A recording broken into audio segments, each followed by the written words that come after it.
Today on Antique Bottle Stories, let's visit my hometown from my childhood.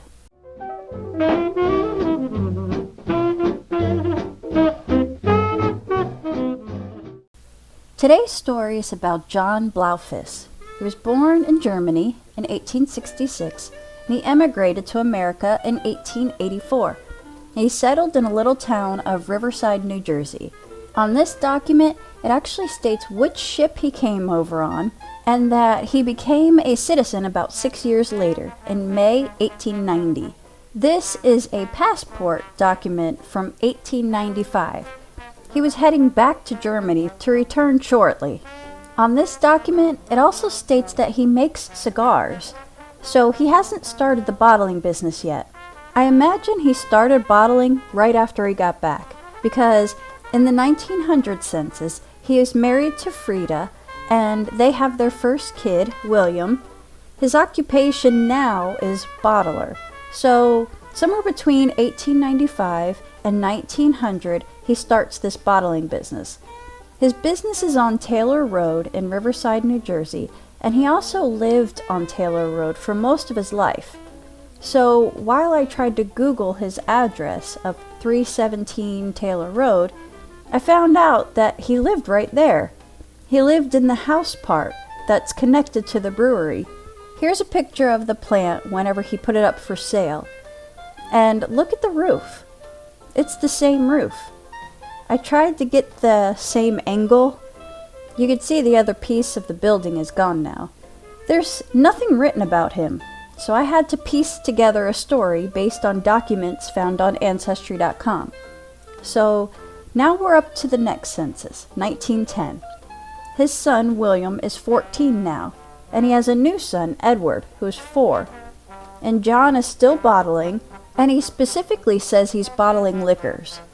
So here's a 1911 ad in the paper where Blaufuss invited the whole town to come out and try his new cherry-flavored soda he called Charita.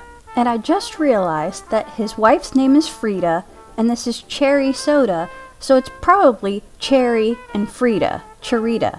Here's a few pictures of the Charita bottles that I found on the internet. It says that over 500 people made it, and that he was giving away souvenirs and samples, and that everyone was able to come inside and take a look around at the bottling plant. And here's one of his new state-of-the-art delivery cars so that he can deliver to the whole Burlington County area, it says. It says this car has displaced 6 horses, meaning it's getting the job done that 6 horse carts would get done. I zoomed in on that old picture of the plant, and here are some horse-drawn wagons loaded up with deliveries. Then we come up to the 1915 New Jersey census.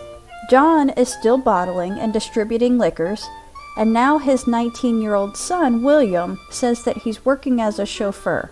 In 1920, the next census, his son is 23 now, and he is now bottling with his dad, and I imagine he probably had been for a good while now. Edward is 14 and in school. Now we have this ad in 1921, just 1 year later, where 55-year-old John Blaufuss is putting the bottling business up for sale. I'm wondering what made him decide to sell it. Well, there's a few possibilities. 1, the Prohibition had just started, but he wasn't only selling liquors. He was selling mineral waters, sodas, and liquors. But maybe the Prohibition hit his business hard. Another possibility is written in this newspaper article. One night, there was a fire. It destroyed part of the business, but luckily his house and his neighbors' houses were spared. Maybe the loss was too much to recover from. The last possibility is that his wife Frida might have been sick or something because she dies the next year. So maybe he needed the money, or maybe she needed him home. So now we're up to the next census, in 1930. He's living alone, obviously, in the same house. He's age 64, he's widowed, he's retired, and on the census it asks you if you rent or own your house. He says he owns it, and that the value of his home is $3,000. Isn't that cool? The kids have families of their own now, and they've moved out. And I wonder if there's even a bottling company right next door, since the prohibition is still in effect for a few more years, until 1933.